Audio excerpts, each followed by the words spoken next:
Sir India ने 5th जन fighter jet बनाने का ऐलान किया है, तो ये इंडिया कब तक बना सकता है?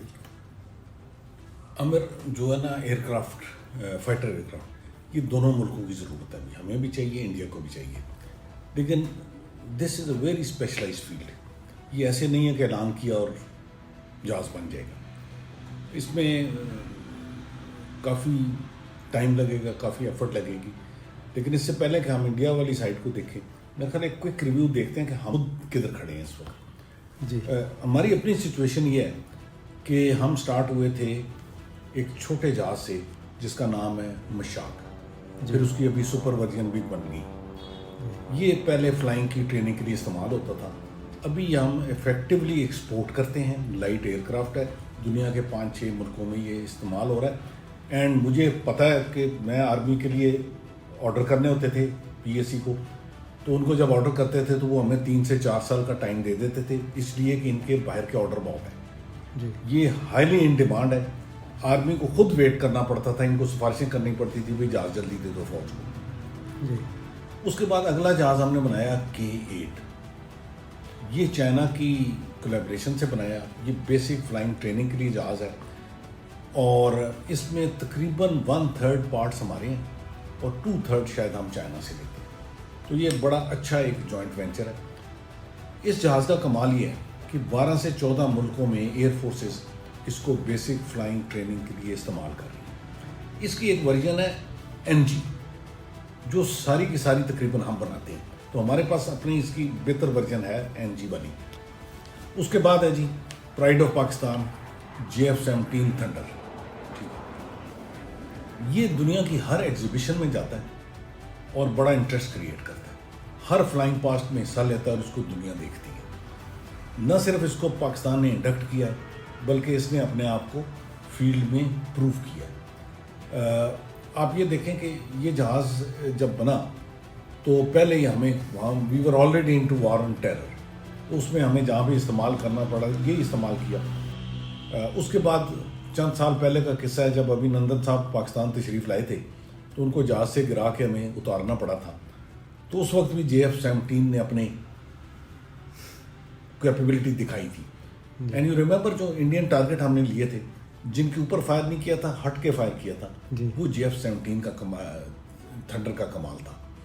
तो JF-17 ने अभिनंदन वाली एपिसोड में अपने आप को प्रूव किया और ठीक ठाक प्रूव किया। एक उसका जहाज़ गिराया, दूसरा उधर जो इंडिया में टारगेट लिए थे जिनका पाकिस्तान ने अनाउंस किया था, वो 3, 4, 5 टारगेट थे शायद, भी मुझे याद नहीं। वो एग्जैक्टली टारगेट छोड़ के एक साइड पर फायर किया गया, just to give a message कि आज इधर फायर किया, कल हम टारगेट के ऊपर होंगे। तो वो हो गया। उसके बाद आ गया ये प्रेजेंट कॉन्फ्लिक्ट। इसने यहाँ पे अपने आप को कॉम्बैट में प्रूव किया और इफेक्टिवली प्रूव किया, और इतना प्रूव किया कि अभी दुनिया जानती है इस जहाज़ को। तो हम इस जगह पे खड़े हैं। इफेक्टिवली 4.5 जन एयरक्राफ्ट है ये। इसमें सारी कैपेबिलिटी मौजूद है 5th जन को ट्रांजिट करने की। I am sure drawing board के ऊपर हमारे पास सारा कुछ मौजूद होगा और बड़ी जल्दी हम 5th जन की तरफ मूव कर देंगे और मच बिफोर इंडिया हमारा 5th जनरेशन एयरक्राफ्ट इंशाल्लाह आ जाएगा। देखें, हम एयरक्राफ्ट के पंगे में पड़े क्यों, इस ट्रैक पर हम चढ़े क्यों? हम इसलिए चढ़े कि हमारे पास पैसे नहीं, हमारा डिफेंस बजट बहुत थोड़ा है। अच्छे जहाज़ खरीदना हमारे पास की बात नहीं। जिस तरह इंडिया ने राफेल पे 7 बिलियन एक लगाया, पता नहीं 8 बिलियन का और प्रोजेक्ट। पाकिस्तान कहाँ से लाएगा इतने पैसे? पाकिस्तान पास एक ही ऑप्शन थी, एक अच्छा छोटा जहाज़ बनाए और उसको इम्प्रूव करता जाए। ये बहुत सस्ता एयरक्राफ्ट है। मेरा ख्याल है जितने में एक राफेल आता है को 5 JF-17 थंडर आ जाएंगी। इसमें पाकिस्तान बहुत कामयाब रहा। इसमें एक और बड़ा अच्छा एक्सपीरियंस था हमारा कि ये जहाज़ एयरफोर्स की प्रेमिसेस में बनता था, उन्हीं के ऑर्गेनाइजेशन के तहत बनता था। तो यूज़र और मैन्युफैक्चरर एक साथ बैठे हुए थे। ठीक है, अगर कोई प्रॉब्लम आता है सुबह शाम तक यूज़र उसके साथ बैठा होता है, हल कर लेता है। तो ये पाकिस्तान एयरफोर्स वैसे भी बड़ी यूनिक एयरफोर्स है, जो अपना जहाज़ बनाती भी है और उसे चलाती भी है और बाद में उसको बेचती भी है। तो ये जहाज़ भी आपको पता है अभी 5-6 मुल्कों में जा रहा है, कहीं पे बिड हुआ हुआ है, कई एयरफोर्सेस में ऑलरेडी इन यूज़ है। तो हमारा एक्सपीरियंस इसमें शायद इंडिया से बहुत अच्छा है, हम बहुत आगे हैं। पता नहीं हमारी कौम हमारी कैपेबिलिटीज़ को खुद ही नहीं अंडरस्टैंड नहीं, हम अपने आप को खुद ही अंडरमाइन करते रहते हैं। हम बहुत चीज़ों में बहुत कैपेबल हैं, इंशाल्लाह we can do a lot better.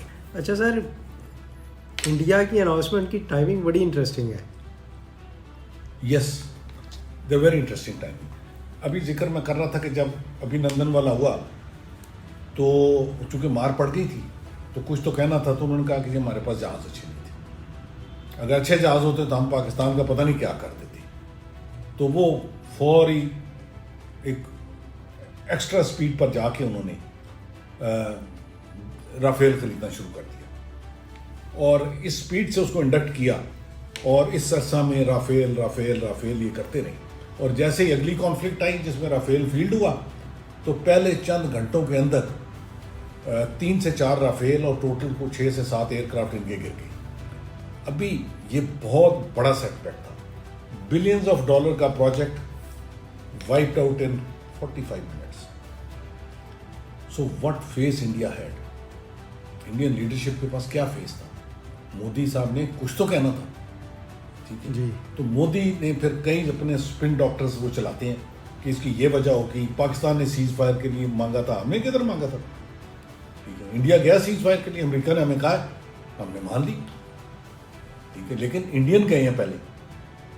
तो इसलिए वो स्पिन डॉक्टरिंग करनी होती है, तो ये उस स्पिन डॉक्टरिंग का हिस्सा है। उन्होंने कहा चलो एक नई लाल बत्ती के पीछे कौम को लगाओ, नया जहाज़ की बात करो, ठीक है, दे नीड इट, बनाएंगे, उनको ज़रूरत है, उनको चाहिए, उन्हें बनाना भी चाहिए, बट ये टाइमिंग अनाउंसमेंट के कुछ सेंस ज़्यादा बना नहीं रहे। अच्छा सर, आप इंडिया के जहाज़ को कब तक बनता देख रहे हैं?